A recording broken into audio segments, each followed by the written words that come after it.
we are now ready to talk about our bridge.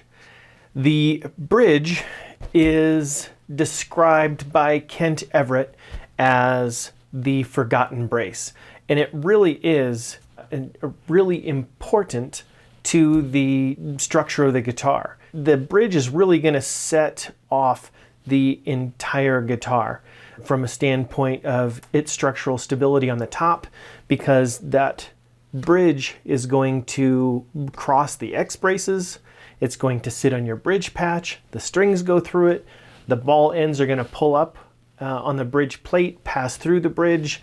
Everything is really kind of centralized around that bridge. It's really important. If you want to just use the bridge design on the plans, that's perfect. There's no reason to change that. It works perfectly well. There's a couple of things that I will talk about to just change slightly on the saddle placement, but that's about it. The bridge pins are in a straight line, and as we designed our bridge patch and took into account changing that grain slightly to account for a straight bridge pin placement, that'll be perfect. So let's talk about that bridge. To start making our bridge, we need to first know how thick we need it. And this is, again, going to be determined from our saddle height. So now that we have our frets on and we are attached to the body, I am looking for our gap at the saddle. Now, before the frets went on, I was right at 9.75, almost 10. And with the frets on, my saddle height is, it's right at 11. That's good. So what I am looking for in my bridge height is 1 millimeter to 1.5 millimeters below my line, straight line off of here, this saddle gap with the frets on. So if I'm at 11 with the frets, I want to be looking at 10 to 9.5 millimeters for the bridge height.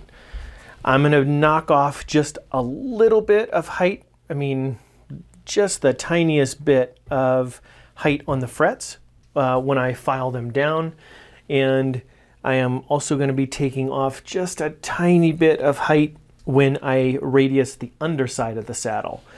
So I'm going to probably shoot for about 10 millimeters for the height on this before I do anything else to it.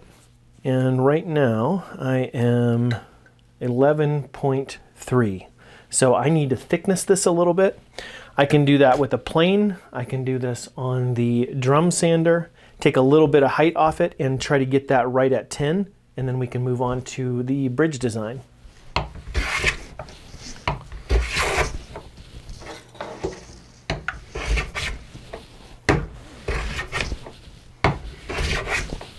All right, that's where I want to be. Let's talk about our bridge pin holes quickly. The bridge pin holes on your plans are in a straight line. Some people do them in a straight line. Some people will do them in a diagonal line to follow the saddle slot, and some people will put a curve onto it. Now, there's some theories about what this straight line does. Some people believe that putting these in a straight line equals an equal amount of pull and vibration transfer onto the top, that this will be equal and making that top billow up and down.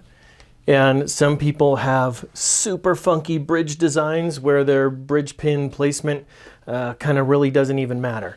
I'll show you my design.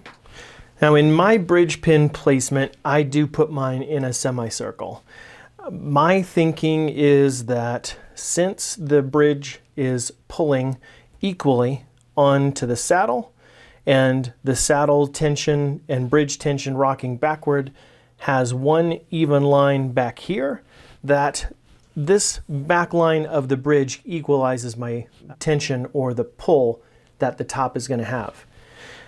And aesthetically, I like this a little bit better, but there's absolutely nothing wrong with the straight line of bridge pins and a straighter line on the front of the bridge, and the straight lines may in fact be a better design. I don't have any evidence to support one way or the other. I have good feedback on the sound and the design of my bridges. This is the way I like it.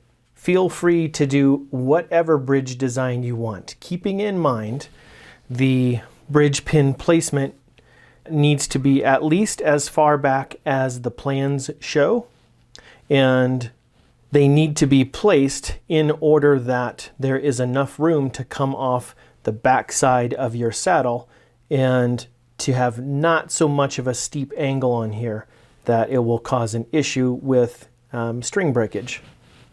One of the best ways to build your bridge, to make your bridge, is to create a template similar to what we did for the peg head out of MDF or plywood, and create that outline, get your shape exactly like you want it, and then take that to a bandsaw and cut out the rough shape.